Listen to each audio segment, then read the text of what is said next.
mengenai kondisi Pilpres 2019 saat ini. Ya, menurut saya ini adalah pemilu yang paling brutal dan tidak layak untuk diteruskan. Tidak layak untuk diteruskan? Ya. Kenapa? Karena saya bisa membagi dalam 3 tahap. Pada awal, sebelum pemilu, pelaksanaan, dan sesudah. Itu penuh dengan kecurangan. Pertama, contoh, dari DPT yang bermasalah. Itu tidak terselesaikan. Kemana suara 14 juta konon orang gila? Kemudian setelah pelaksanaan, kita tahu sendiri di mana-mana itu terjadi manipulasi data suara. Saudara-saudara kita dari relawan itu merekam, misalnya perolehan suara Prabowo dicoretnya Jokowi. Itu salah satu contoh. Kemudian yang sekarang pun, buat apa ada TPS yang diulang? Buat apa ada pemungutan suara ulang? Itu modus operandi untuk kecurangan. Karena dengan demikian gampang untuk dicoblos kembali. Dan banyak data-data yang udah di mana-mana lah, orang tahu sendiri. Ditemukan suara-suara tidak pada tempat yang layak dan lain sebagainya. Itu sudah jelas. Coblos lebih dulu. Ada yang sudah dicoblos lebih dulu. Bahkan saya menandai ketika walaupun dikatakan hoax, tapi buat saya seorang politisi, saya merasa ini adalah bentuk indikasi alibi kecurangan. 7 kontainer yang katanya adalah surat suara yang sudah tercoblos. Berarti berapa? 7 juta suara yang ditemukan di mana Priok waktu itu. Tapi katakan itu ditutup katanya hoax.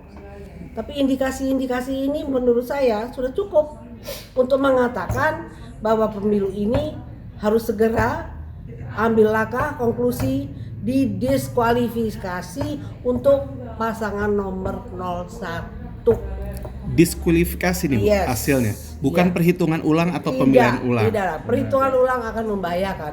Akan dilakukan modus yang operandi yang sama untuk kecurangan lagi. Kenapa konklusinya adalah diskualifikasi? Kenapa tidak pemilihan ulang? Yang tadi saya sebutkan itu salah satu contoh. Sudah memenuhi yang namanya TSM itu, terstruktur, masif, sistematis. Dan bahkan banyak sekali pelanggaran dalam kata yang dilarang undang-undang. ASN dilibatkan di aparat negara, bukan aparatnya penguasa. Maaf kalau saya bilang, Polri sendiri diikutsertakan. Ini kan alat negara, bukan alat penguasa. Jadi kenapa saya ambil kesimpulan itu? Sudah selesaikan. Ini selesai. Di saja. Aparatur sipil negara gitu. Ya ASN. Itu kan. Hari ini 24 April tadi ada aksi di depan Bawaslu. Di mana masyarakat merasa ada yang bawa keranda mayat. Ada yang bilang demokrasi sudah mati. Apakah ini pasti bentuk-bentuk dari kekecewaan masyarakat, Bu? Iya. Apakah memang masyarakat mengharapkan diskualifikasi atau terjadinya hal lain atau solusi lain dalam pemilihan ini, Bu? Kalau dari aspirasi yang saya terima, terutama saya dari komunitas MAPA, mereka minta itu. Jadi tidak ada pemilu ulang, karena pemilu ulang akan sama metodenya. Akan berulang lagi masalah kecurangan itu. Dan kenapa? Pasti makan budget lagi ya Bu ya? Akan biaya pasti. Akan biaya lagi. Coba kita berkaca pada tahun 2009 atau sebelumnya tahun 55 ya, pada waktu pemilu pertama. Kenapa? Yang diberikan kesempatan untuk penyelenggaraan pemilu itu adalah partai-partai peserta pemilu. Nah, sekarang bukan. Badan yang dibentuk oleh pemerintah berdasarkan undang-undang yang dibuat pada saat sekarang ini beda, sehingga itu gampang sekali untuk dimanipulasi kepentingan dalam tanda kutip ya, terindikasi oleh kepentingan pemerintah, kan begitu, penguasa, petahana. Ini berbeda jadinya. Nggak independen ya Bu ya? Sebetulnya tidak independen. Kalau partai peserta pemilu, kalau peserta pemilu udah punya kepentingan untuk memenangkan hak suaranya konstituennya.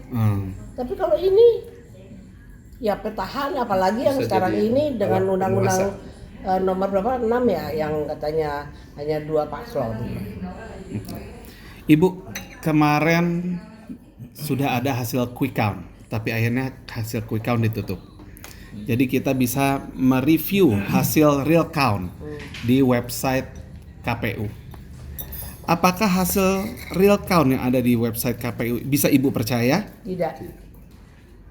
Walaupun real count dari Sama resmi saja, KPU metodenya sendiri. sama, bahannya itu juga. C1 itu sekarang banyak kok metodenya. Sekarang mau di cloning, katanya juga bisa diberikan pada sesuatu institusi untuk dimiliki, walaupun kemudian dibantah misalnya begitu. Jadi bahannya tuh sama yang akan dipakai untuk real count keluar. Kalau KPU Dan persoalannya karena tidak independennya KPU dalam hal ini. Kalau hal seperti ini nih, jadi bisa dikatakan bahwa KPU memfasilitasi bentuk kecurangan untuk diumumkan dan jadi berita masif di masyarakat ya Bu ya. Iya. Apa yang bisa kita lakukan terhadap KPU apabila terbukti memfasilitasi pidanakan? Terutama juga misalnya quick count itu.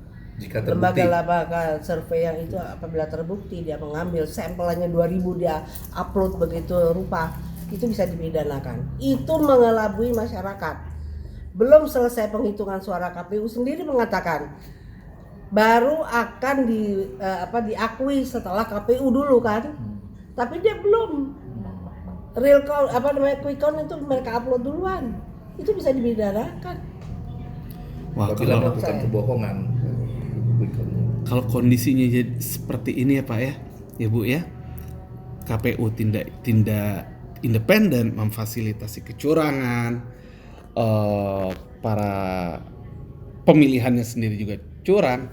Memang bingung ya Bu ya, kalau kita mau lanjutkan terus bingung ya, perhitungannya pun jadi tanda tanya hasil akhirnya. Iya, saya menyampaikan, mau dikatakan sebagai penyambung lidah silakan aja.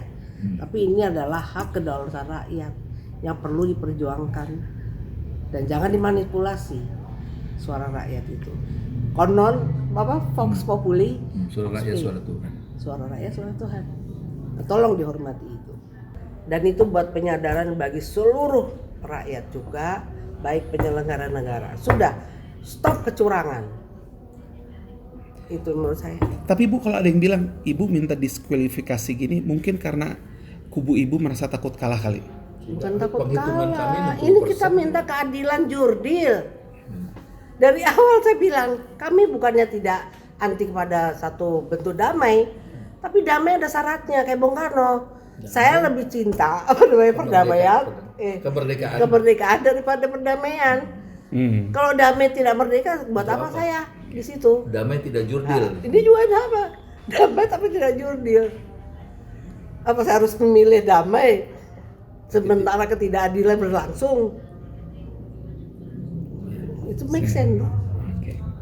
Baik Ibu, terima kasih waktunya, terima kasih pendapatnya. Semoga hasil pemilu ini, pemilihan umum ini diberikan hasil yang terbaik. Semoga Indonesia dijadikan negara baldatun thayyibatun warahun ghafur. Terima kasih Ibu. Kami undur diri dulu. Assalamualaikum warahmatullahi wabarakatuh. Udah pulang nih.